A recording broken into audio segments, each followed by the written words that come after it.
The world says the worst thing that you can be is judgmental. Like, you're free to follow your heart, you're free to pursue whatever makes you happy. Just don't question anyone else's choices while you're at it. In fact, love is often redefined to mean two things: affirm someone's chosen path and affirm their definition of happiness.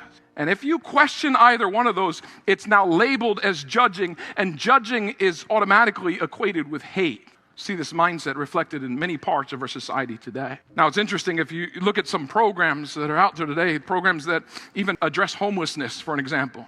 You might expect when you look at that the main goal of that program would be to help people overcome addiction, right? To regain stability, to rebuild their lives, to help them to go from being homeless to now having a home, right? That makes sense. But increasingly, many organizations operate under what's called the harm reduction philosophy.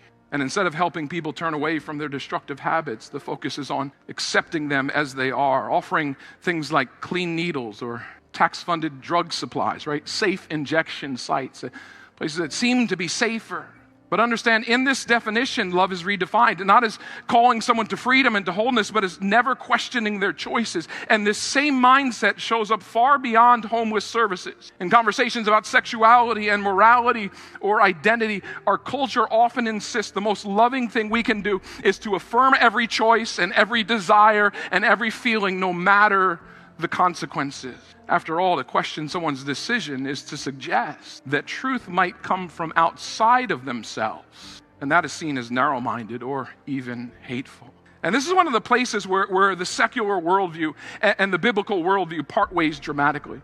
The secular view says love means accepting everything. The biblical worldview says love means wanting what's best for someone, even if that means telling them a hard truth. So many say, well, Pastor, isn't God love, right? Yes, God is love. But hear me today, God's love is not a passive acceptance, it is a redemptive transformation. God so loved the world that he gave.